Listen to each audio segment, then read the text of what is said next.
Sebut saja namaku Andi. Peristiwa ini aku alami di tahun 2013. Dan saat itu aku sedang menjadi mahasiswa di salah satu universitas yang ada di kota Bandung. Sudah 3 tahun lamanya aku kuliah di universitas tersebut. Dan selama itu juga aku memang aktif mengikuti organisasi-organisasi yang ada di kampus, seperti organisasi pecinta alam dan lain sebagainya. Dan biasanya ketika liburan semester, aku tidak pulang ke kampung halaman seperti mahasiswa-mahasiswa lainnya. Aku sendiri lebih ingin menghabiskan waktu di kota Bandung, mengisi waktu liburan dengan berbagai kegiatan, baik itu kegiatan yang positif ataupun sekedar ngumpul dengan teman-teman. Karena kalau aku pulang ke kampung halaman, di situ terkadang aku bingung. Kenapa? Karena di sana teman-teman sewaktu sekolah pun sudah banyak yang merantau ke luar kota. Jadi terkadang ketika aku pulang ke kampung halaman, hanya aku dan keluargaku saja. Dan di situ aku sering jenuh. Makanya aku lebih memilih menghabiskan waktu di kota Bandung. Dan saat itu kebetulan masuk liburan semester. Aku dan teman-temanku sedang berkumpul untuk membahas kemana kegiatan liburan semester kali ini. Ketika sedang berngobrol, tiba-tiba salah satu temanku, sebut saja namanya Dodi. Dodi ini adalah temanku yang bisa dibilang dia paling kaya di antara teman-teman yang lain. Orang tuanya mempunyai beberapa perusahaan yang cukup besar. Nah, si Dodi ini nimbrung. Dia ikut ngobrol lah. Setelah tahu apa yang kita bahas, si Dodi ini tahu-tahu mengusulkan, bagaimana kalau liburannya di villa milik orang tuanya yang ada di daerah Lembang. Kita semua saat itu terdiam, saling berpandangan, meminta persetujuan satu sama lain. Saat itu teman-teman yang lain menatap ke arahku. Aku tanya, apa villanya memang jarang digunakan oleh keluarganya. Dodi saat itu menjelaskan, kalau villa milik orang tuanya ini memang jarang disambangi oleh orang tuanya. Ya mungkin hanya 1 tahun sekali mereka datang ke villa tersebut. Tapi kalian jangan khawatir. Katanya villa itu memang diurus oleh salah satu kepercayaan orang tuanya. Dan benar-benar bersih dan rapi. Ucapan Dodi seperti itu. Aku saat itu berpandangan kepada teman-teman yang lain. Tampaknya teman-teman yang lain setuju. Akhirnya kita mengiyakan ajakan si Dodi ini. Lalu kita mulai membahas kapan akan kita berangkat saat itu. Jadi waktu yang ditentukan, kita berangkat pada Jumat siang dan pulangnya pada Minggu sore. Karena hari Seninnya masih ada teman-teman yang lain yang mempunyai kegiatan di kampus. Saat itu yang ikut liburan ke villa ada sekitar 8 orang, termasuk aku dan Dodi. 3 di antaranya itu laki-laki, namanya Suryo, Agung, dan Adit. Dan 3 lagi perempuan, namanya Ayu, Nining, dan Sinta. Saat itu kita janjian kumpul di kampus. Pada pukul 1 siang, Dodi datang. Setelah semuanya berkumpul, kita lalu pergi ke sana. Kebetulan saat itu perjalanan dari kampus menuju villanya si Dodi ini, jalanannya lumayan lancar. Tidak banyak titik-titik yang macet. Singkat cerita, kita sampai ke sana. Saat aku melihat villa milik keluarganya Dodi ini, aku sangat kagum. Karena villanya ini besar, halamannya luas, dan di sekitar villanya ini terlihat pemandangan kota Lembang dan pegunungan di daerah Lembang yang benar-benar indah. Di situ aku benar-benar takjub. Aku terdiam sambil tertegun menatap pemandangan yang ada di sekitar. Dan tak berapa lama, Dodi memberhentikan kendaraannya tepat di depan gerbang villa tersebut. Ada seorang bapak-bapak yang berdiri di sana. Dan sepertinya si bapak-bapak itu adalah orang kepercayaan keluarganya si Dodi. Dodi menyapa dari dalam mobil kepada si bapak-bapak itu. Dan si bapak itu lalu membukakan gerbang. Dodi lalu melajukan mobilnya untuk masuk ke dalam villa. Di dalam villa aku masih mengamati sekitar saat itu. Di halamannya ditumbuhi oleh beberapa pepohonan. Namun ada satu pohon yang saat itu aku cukup aneh. Karena di dalam halaman tersebut ada sebuah pohon beringin. Pohon beringinnya memang tidak terlalu besar, tapi akarnya terlihat merambat sampai ke bawah. Ada kesan menyeramkan saat aku menatap pohon beringin tersebut. Namun tak berapa lama pandanganku teralihkan kembali. Saat itu Dodi menyuruh kami untuk turun sambil membawa barang-barang. Nah, orang kepercayaan Dodi ini tampak menghampiri kami. Di situ kita bertegur sapa dengan orang tersebut dan kutahui namanya adalah Bang Salim. Bang Salim adalah orang pribumi daerah itu. Dan katanya Mang Salim ini memang sudah lama bekerja kepada keluarganya Dodi ini. Bahkan saat ku dengar dari Dodi, Mang Salim ini sudah bekerja ketika villa ini dibangun oleh keluarganya Dodi. Jadi dia benar-benar dipercaya untuk menjaga dan membersihkan villa tersebut. Karena bisa dilihat, villa itu walau jarang disambangi oleh keluarganya Dodi, villa itu selalu bersih dan seperti rapih ditata, seperti hampir tiap hari dibersihkan. Setelah itu, aku mulai membawa barang-barang dan masuk ke dalam villa. Dan saat aku masuk ke dalam villa, di situ aku sedikit aneh.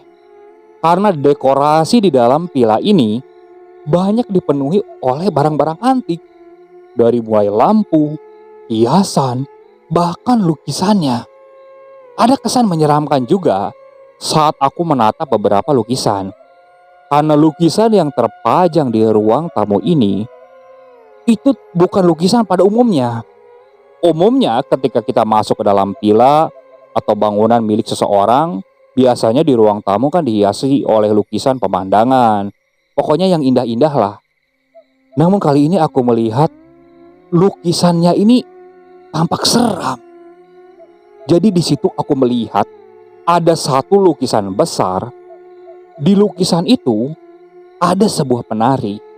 Penarinya posisinya ini ngebelakangi. Dia mengenakan pakaian putih, samping, wajahnya tidak terlihat. Hanya sebelah saja dia melirik. Dan di depannya itu ada sebuah pohon beringin. Ada kesan berbeda saat aku menatap lukisan tersebut. Ada terkesan menyeramkan. Namun ketika aku melihat pohon beringin di dalam lukisan itu, entah kenapa, pikiranku hampir sama saat melihat beringin yang ada di halaman. Aku terdiam beberapa saat menatap lukisan itu, hingga aku dikagetkan oleh Suryo. Jangan ngelamun dek. Di situ aku meminta maaf kepada Suryo dan melanjutkan berkeliling melihat-lihat situasi di dalam villa. Villa milik Dodi ini itu terdiri dari 2 lantai. Nah, di lantai pertama itu ada 4 kamar.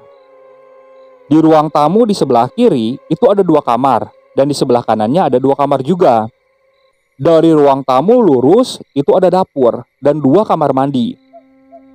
Di dekat kamar mandi itu ada sebuah tangga yang mengarah ke lantai 2. Dan di lantai 2 kulihat ada 4 kamar. Namun dari keempat kamar ini ada 1 kamar yang kuanggap sangat aneh. Dan posisi kamar itu hampir berdekatan sekali dengan balkon. Jadi kamar itu beda dengan kamar yang lain. Kamarnya digembok dari luar.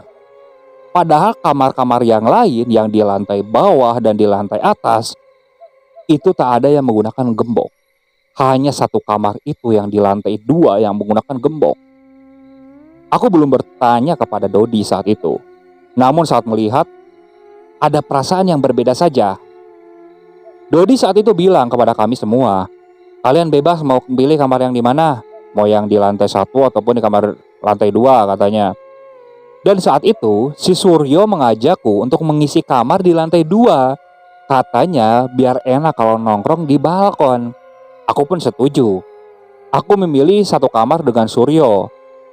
Dan Agung, Adit, dia memilih di kamar lantai 2 juga. Jadi kamarnya sebelah dengan kamarku.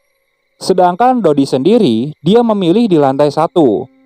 Dan Ayu, Nining, Sinta, mereka juga memilih di lantai 1. Mereka bertiga 1 kamar saat itu. Hanya Dodi yang tidurnya sendirian. Saat itu kita mulai masuk ke kamar. Di dalam kamar, itu sudah ada 1 ranjang. Jadi memang sudah benar-benar enak lah, segala disiapkan. Kita mulai menata barang-barang, dan setelah itu aku masih mengamati sekeliling. Aku pergi ke balkon bersama si Suryo, melihat pemandangan dari atas sana. Benar-benar indah, sangat indah. Hingga tak terasa saat itu azan maghrib mulai berkumandang. Kita mulai berkumpul kan saat itu. Setelah selesai sholat, anak-anak yang lain, yang khususnya anak-anak perempuan, mulai menyiapkan makanan. Nah, si Dodi ini kulihat, dia tampak berbincang-bincang dengan Pak Salim di depan. Aku pun menghampiri ke sana kan, mendekat ke arah mereka berdua. Namun saat aku mendekat, tampak mereka langsung menghentikan obrolannya. Di situ aku penasaran kepada kamar yang ada di lantai 2. Aku tanya kepada si Dodi, "Dod, sorry gue mau tanya, itu kamar yang di atas kok digembok gitu? Kenapa ya?" "Sorry, kamar yang di atas biarin aja kayak gitu ya. Ya kamu kan ngisi yang di sebelah kanannya aja. Biarin, jangan deketin kamar itu. Kamar itu memang kosong, gak pernah ada yang masuk ke kamar tersebut." Mendengar jawaban Dodi seperti itu, aku malah semakin penasaran. Dan setelah itu, Mang Salim pergi dulu katanya. Dia pamit untuk mengambil sesuatu. Namun katanya nanti malam dia akan kembali ke sini. Setelah itu aku mau ngobrol dengan Dodi, ngobrolin masalah yang tidak penting lah saat itu. Tak berapa lama, Suryo, Adit, dan Agung pun mulai bergabung bersama kami. Anak-anak perempuan yang lain, mereka masih sibuk memasak. Kita di depan menghabiskan waktu mengobrol sambil memainkan gitar. Hingga pada pukul 8, kita mulai dipanggil sama anak-anak perempuan. Katanya mereka sudah selesai masak. Dan kita pun mulai makan bersama. Mang Salim pun sudah datang. Namun saat itu aku melihat, jadi posisinya kita makan di ruang tengah.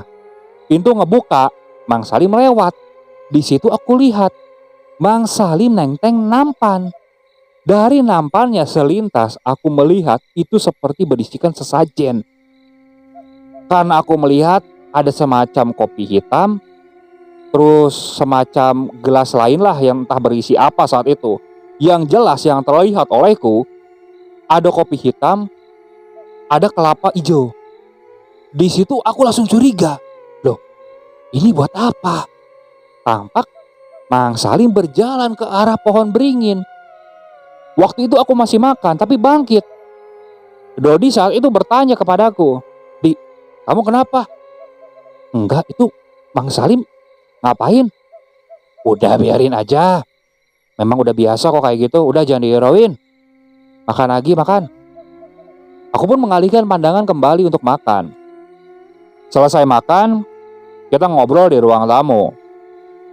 Perempuan yang 3 ini, Sinta, Ayu, dan Nining, mereka memutuskan untuk beristirahat duluan karena mungkin merasa lelah saat itu.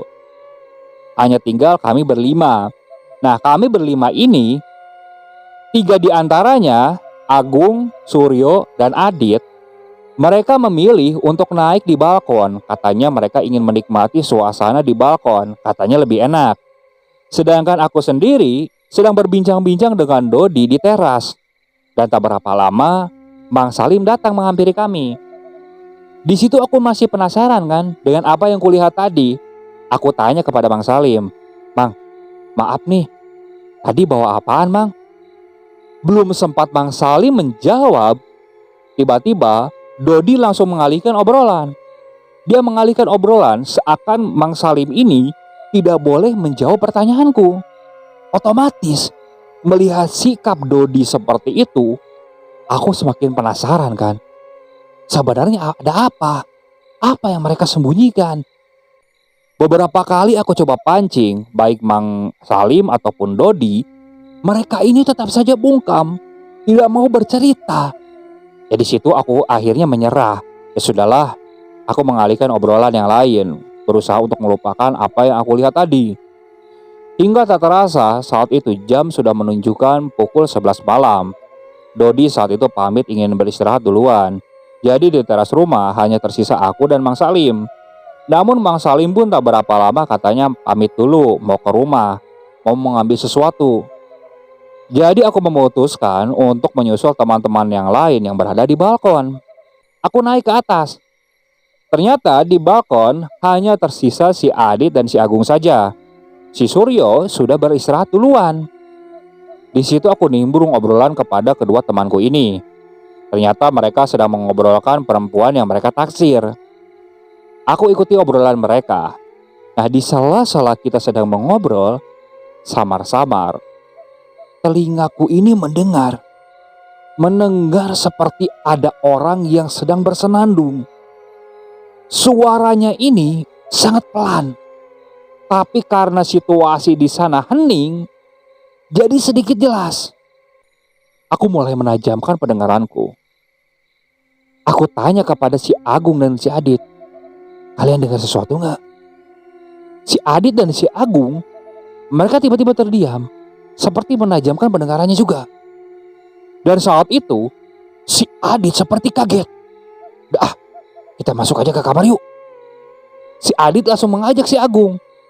Si Agung pun mengiyakan ajakan si Adit. Mereka langsung masuk ke kamar. Aku pun mengikuti kan. Aku langsung masuk ke kamar.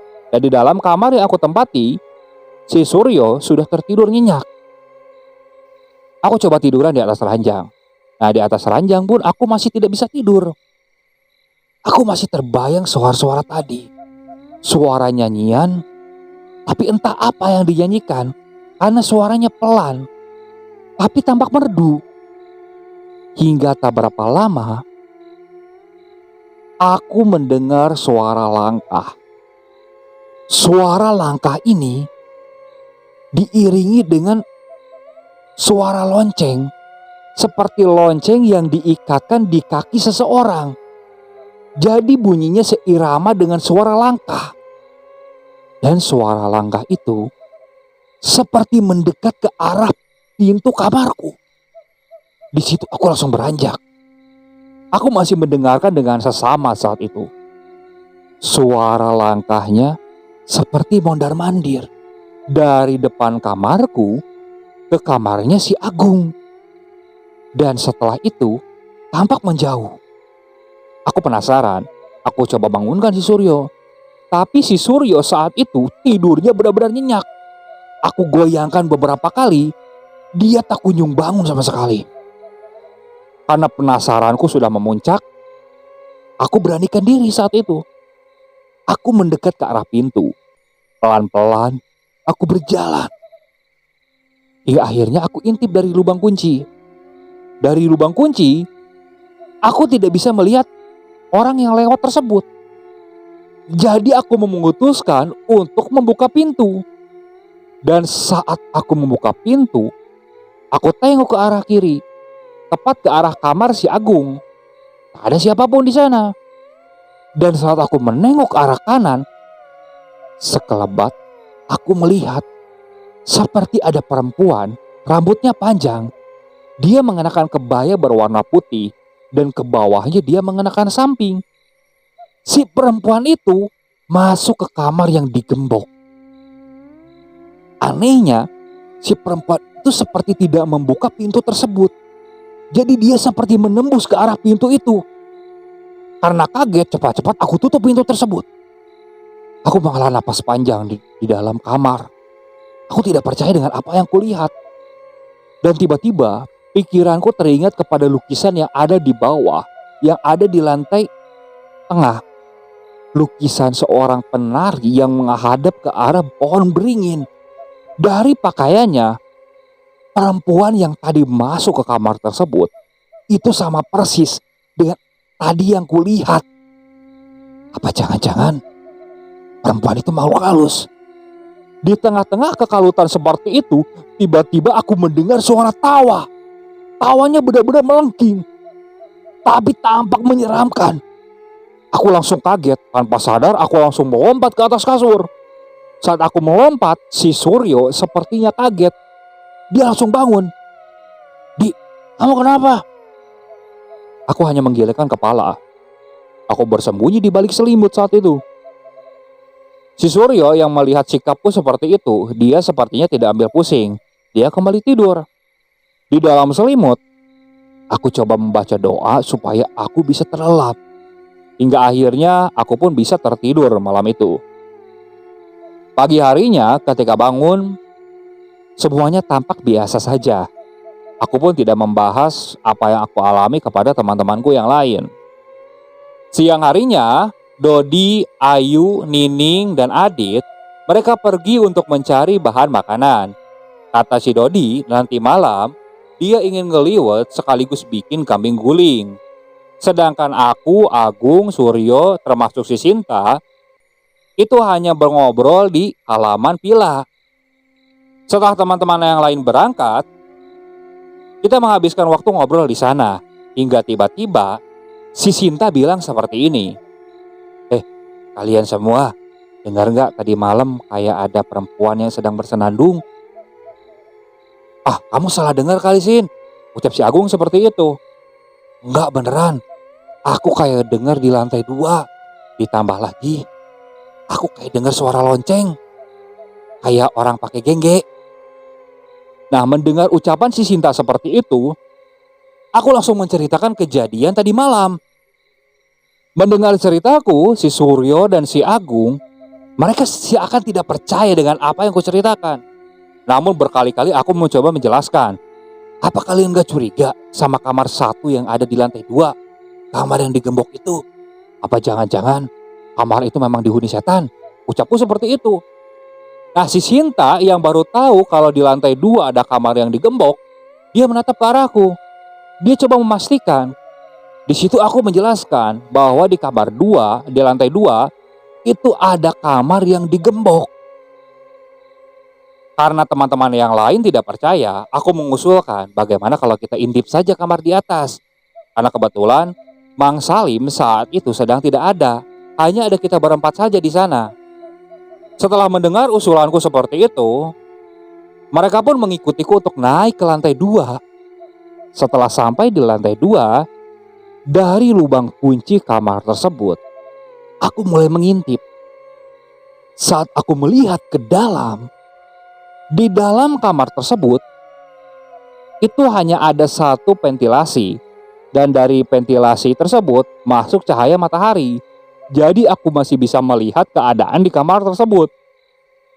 Posisinya, di kamar itu tampak kosong. Tak ada ranjang, tak ada benda apapun, benar-benar kosong.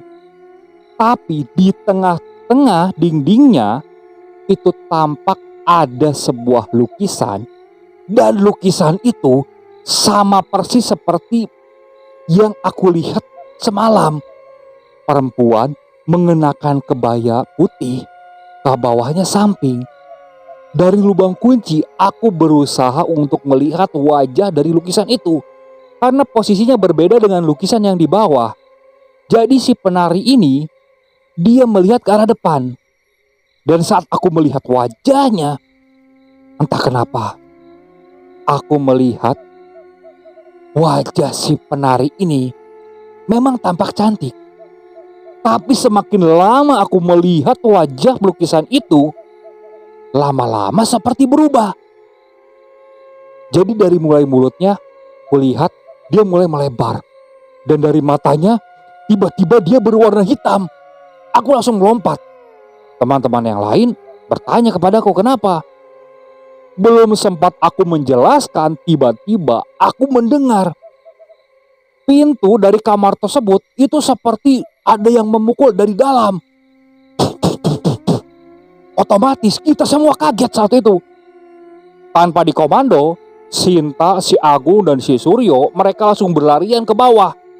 Otomatis aku pun langsung mengikuti mereka kan. Kami berlarian ke bawah. Tepat sampai di bawah di teras, tiba-tiba si Sinta ini langsung tergeletak gitu saja. Dia langsung tidak sadarkan diri. Kami semua kan langsung kaget.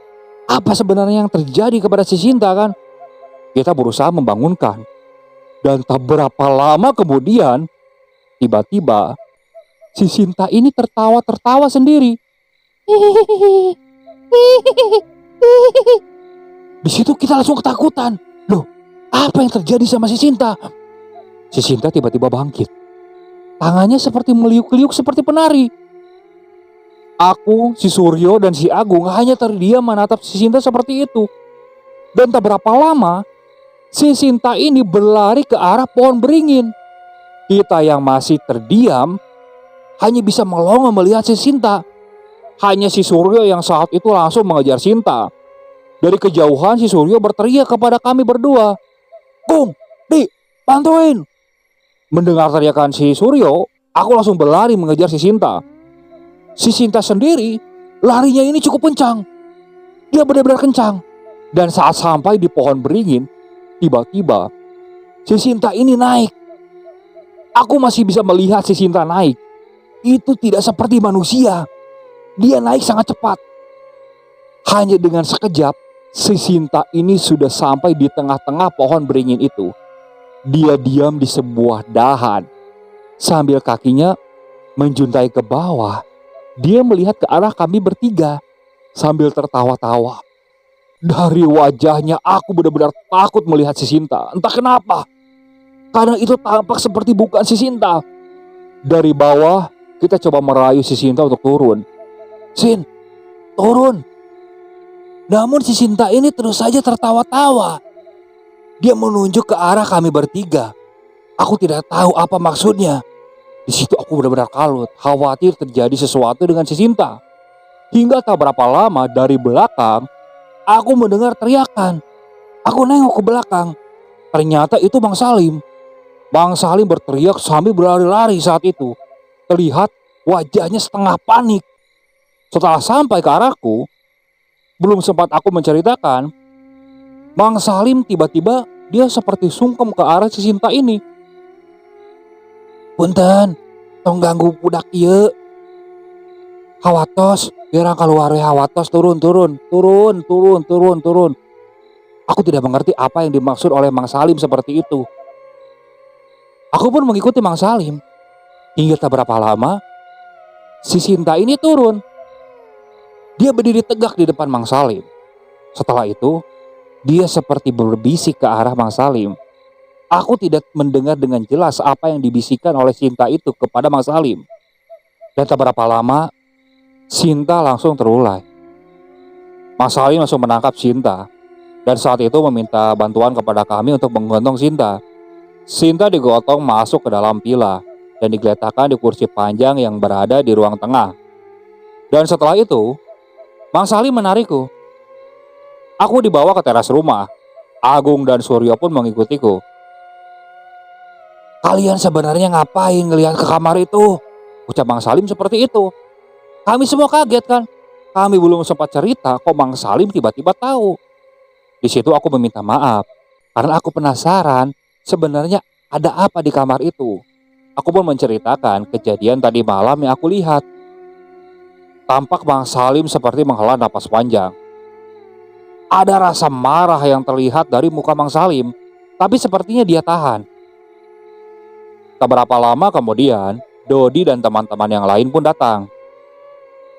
Melihat aku yang berada di teras rumah yang seperti sedang diomongi sama Bang Salim ini, Dodi langsung menghampiri Bang Salim.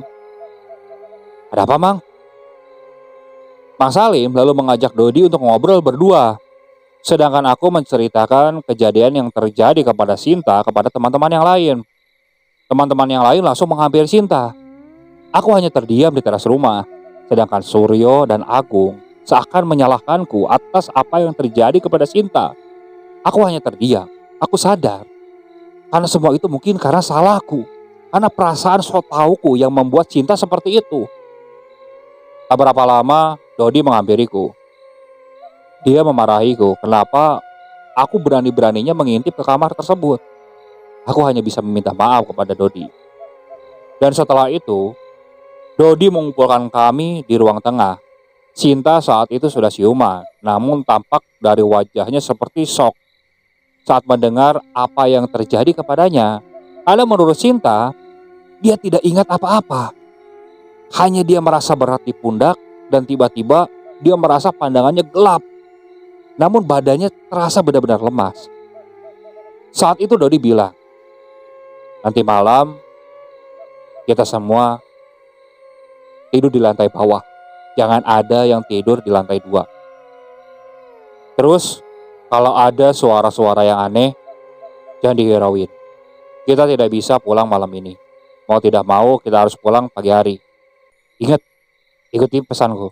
Jangan ada yang langgar. Maaf, aku nggak bisa ngejelasin alasannya apa. Ini buat keselamatan kalian. Mendengar ucapan Dodi seperti itu, teman-teman yang lain seperti mulai merasa ketakutan. Aku sendiri malah tambah didera dengan perasaan bersalah. Karena mungkin kalau bukan karena aku mengintip ke kamar tersebut, hal ini tidak akan terjadi. Si Suryo dan si Agung malah terus menyalahkanku. Tapi Dodi bilang, yang sudah-sudahlah. Apapun yang dilakukan memang sudah terjadi, tidak bisa dirubah sama sekali. Dodi saat itu coba mengalihkan supaya kita tetap heaven, ya walaupun dengan apa yang terjadi. Namun tetap saja, perasaan rekan-rekan yang lain tidak bisa dibohongi. Kecuali Adit, si Nining, dan si Ayu yang mereka sendiri memang tidak langsung mengalami. Hingga tak terasa malam pun tiba. Malam yang kita pikir menjadi suasana yang benar-benar menyenangkan saat malam terakhir di villa, kini berubah menjadi sesuatu yang benar-benar tak terduga. Bahkan saat itu, kita berharap cepat-cepat pagi dan kita cepat-cepat pulang meninggalkan villa tersebut. Karena ketika pukul 9 malam, saat itu memang Dodi dan teman-teman yang lain berusaha tetap mencairkan situasi. Termasuk Mang Salim juga ada di sana tidak pulang sama sekali. Namun nyatanya ketika pukul 9, cuaca tidak mendukung. Mendadak hujan deras turun saat itu, disertai dengan petir dan angin yang cukup kencang. Membuat rencana kita yang akan bikin kambing guling itu gagal total. Kita hanya berdiam berkumpul di ruang tengah saat itu. Dan saat kita berkumpul, tiba-tiba listrik padam. Itu membuat kita tambah ketakutan. Saat itu sepertinya sudah didera ketakutan yang luar biasa. Ditambah lagi mati lampu. Terlihat wajahnya mulai pucat dan ketakutan. Mang Sali mulai mencari lilin saat itu. Dinyalakan beberapa lilin untuk menerangi ruangan itu. Sinta saat itu sepertinya sudah kembali tertidur. Sedangkan yang lain sepertinya sukar untuk terpejam. Kita duduk sambil berharap pagi cepat datang. Kenapa? Karena samar-samar kita semua seperti mendengar suara senandung perempuan yang sedang bernyanyi, dan suara itu berasal dari lantai 2. Kita semua tak ada yang berani melihat ke atas. Suara itu awalnya pelan, namun lama-kelamaan semakin jelas. Jelas dan benar-benar jelas, seakan memenuhi seisi ruangan saat itu. Kita semua tidak ada yang berbicara satu sama lain. Kita benar-benar terdiam. Ingin rasanya berlari keluar, tapi di luar sedang hujan angin. Kita bingung. Ingin masuk ke kamar, tapi Dodi saat itu berpesan supaya kita berkumpul di satu tempat. Tidak berpisah satu sama lain. Entah apa maksudnya. Aku tidak mau bertanya saat itu, karena aku juga benar-benar takut. Hingga tak berapa lama, aku mendengar suara. Suara langkah dengan gemericik lonceng yang seperti turun dari tangga. Otomatis saat itu pandanganku langsung mengarah ke arah tangga. Dengan cahaya lilin yang saat itu cukup menerangi ruangan tersebut, aku melihat sosok perempuan berjalan turun dari tangga. Di situ tanpa sadar aku berteriak, Itu.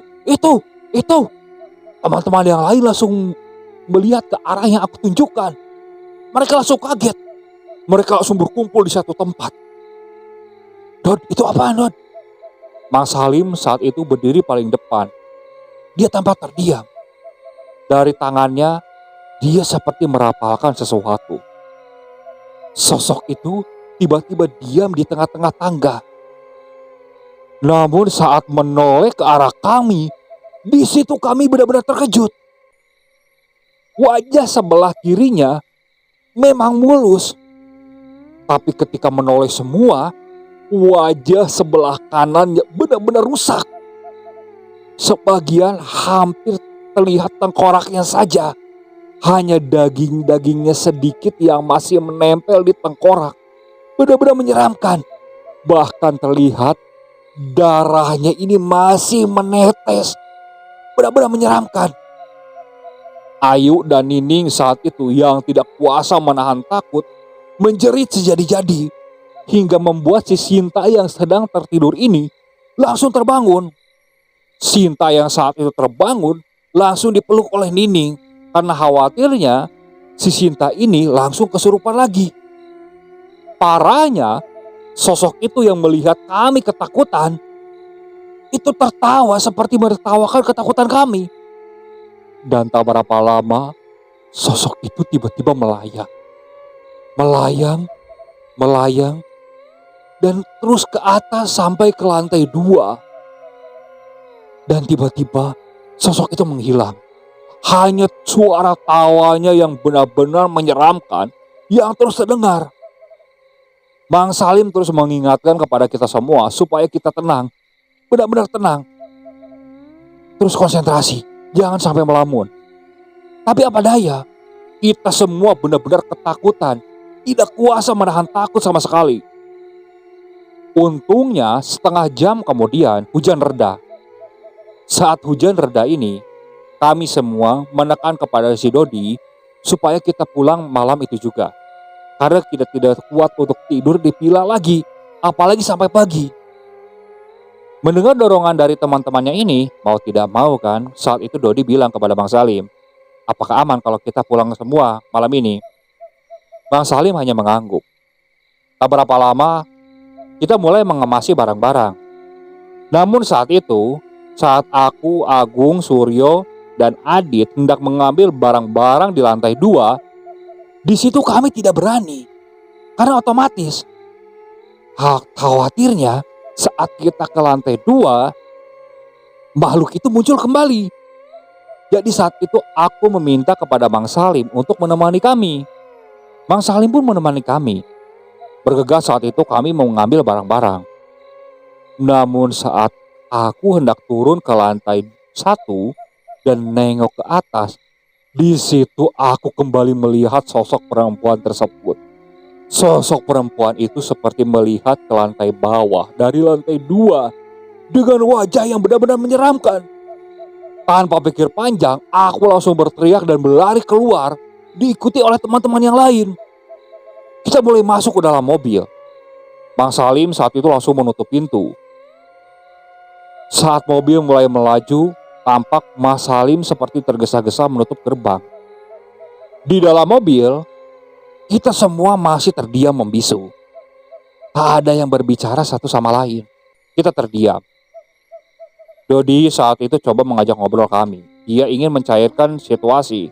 Tapi tetap saja, rasa ketakutan sudah benar-benar menguasai kami saat itu. Hingga akhirnya, Dodi mengantarkan kami ke kosan kami masing-masing. Dan terakhir, Dodi mengantarkan aku ke kosanku.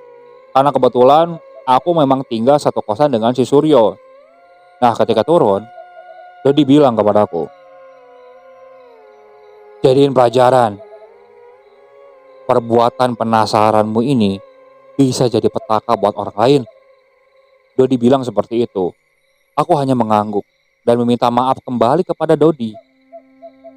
Dalam hati kecilku, aku berharap kejadian ini tidak berlanjut. Namun saat aku masuk ke kontrakan, di situ aku mendapatkan telepon. Karena saat itu, Ayu, Nining, dan Sinta itu sengaja tinggal di kosannya Sinta. Katanya ingin menemani si Sinta. Nah, aku mendapatkan telepon dari si Ayu. Katanya si Sinta ini kesurupan dan ngamuk. Katanya dia ingin berlari keluar. Di kosannya sudah gaduh, si Sinta ini sudah dipenggangi oleh beberapa orang, tapi tetap saja mengamuk. Nah, mendengar telepon dari si Ayu seperti itu, aku tambah kebingungan kan. Aku tanya kepada si Suryo, gimana Sur? Kamu punya kenalan orang bisa nggak? Si Suryo tampak kelimpungan kan saat itu. Sudahlah, kita ke sana dulu aja. Jarak kosanku menuju kosan si Sinta ini itu jaraknya kurang lebih sekitar 5 kiloan. Saat itu aku langsung mengeluarkan sepeda motor dan melajukan sepeda motorku ke sana. Singkat cerita, kita sudah sampai di kosan Sinta. Nah, kosan Sinta saat itu kondisinya sudah gaduh. Aku berlari ke sana. Nah, saat aku sampai ke kamarnya si Sinta, di dalam kamarnya ini sudah ada ibu kosnya dan aku melihat ada seorang kiai. Di situ ada perasaan tenang. Mungkin keadaannya sudah diatasi sama kiai ini. Karena aku lihat si Sinta sudah tertidur. Di situ aku tanya kepada teman-teman yang lain, "Si Sinta gimana?" Si Ayu sudah menjelaskan, katanya si Sinta sudah baikan, sudah diamankan sama Pak Kiai ini. Nah, ketika Pak Kiai itu menatap ke arahku, dia menatap tajam, entah kenapa. Tiba-tiba dia bangkit. "Ah, bisa bicara dulu sebentar?" Aku hanya mengangguk. Dan setelah itu, aku diajak ke bawah. Karena posisi kamar si Sinta ini berada di lantai 2. Nah, setelah di bawah, aku, Ayu, Nining, Suryo, kita berkumpul di satu tempat, termasuk si ibu kos. Nah, si Pak Kiai ini bilang kepadaku, "Kalian sebenarnya habis dari mana?" Di situ aku menceritakan semuanya yang terjadi, yang kami alami di villa miliknya Dodi itu. Pak Kiai itu menghela napas panjang. Nah, sepertinya makhluk itu memang ingin teman kamu. Entah apa sebenarnya, cuman sepertinya villa tersebut atau teman kamu itu sepertinya memelihara makhluk itu. Jadi ketika kamu penasaran melihat kamar tersebut, kebetulan si Sinta ini katanya sedang datang bulan.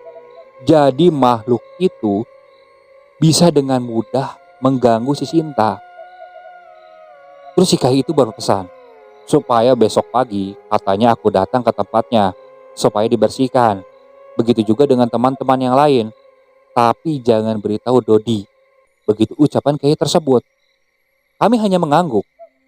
Dan setelah itu aku langsung pulang ke kosan. Di dalam kosan, aku masih tidak tenang. Aku masih kepikiran yang macam-macam saat itu. Bahkan saat itu saking takutnya, lampu kamar tidak aku matikan sama sekali. Setelah azan subuh berkumandang, barulah aku bisa tidur. Jujur saja, aku takut ketika memejamkan mata. Khawatirnya ketika aku tidur, sosok itu malah muncul. Jadi bisa membuat aku benar-benar parno. Nah, ketika aku bangun, waktu itu jam sudah menunjukkan pukul 10. Ternyata Suryo sudah mengabari teman-teman yang lain. Teman-teman yang lain pun setuju. Akhirnya kita berkumpul di kosannya si Sinta. Dan setelah itu kita berangkat ke rumah Kiai tersebut. Karena rumahnya memang tidak jauh dari kosan si Sinta ini. Setelah sampai di sana, kita mulai berbasa-basi dulu sejenak. Setelah berbasa-basi, si Kiai itu menjelaskan. Katanya si Dodi dan keluarganya ini memang memelihara makhluk tersebut. Jadi dia memang sengaja mengajak teman-temannya untuk hiburan di sana. Dan nanti bakal ada salah satu yang akan dibikin celaka. Katanya memang itu sudah kebiasaan untuk memberi makan makhluk tersebut. Karena makhluk itu memang sengaja dipelihara oleh keluarganya Dodi. Mendengar cerita dari Kiai itu, kita langsung kaget. Kita tidak menyangka. Memang selama kita kuliah, kita sering ngedengar kalau si Dodi ini sering mengadakan pesta ataupun kegiatan gitu bersama teman-teman yang lain di villa tersebut. Tapi baru kali ini dia mengajak kita ke villanya ini. Dulu sempat terdengar kabar angin. Katanya ketika malam tahun baru, si Dodi pernah mengadakan acara di villanya itu. Dan ketika besoknya teman-teman yang lain pulang, ada yang celaka bahkan meninggal di tempat. Di situ aku mulai mensangkut pautkan dengan kejadian yang kami alami. Kami khawatir terjadi sesuatu yang menakutkan. Tapi kata Pak Kiai tersebut, insya Allah tidak akan ada apa-apa. Yang penting kita yakin dengan yang maha kuasa. Dan setelah itu kita diruqyah.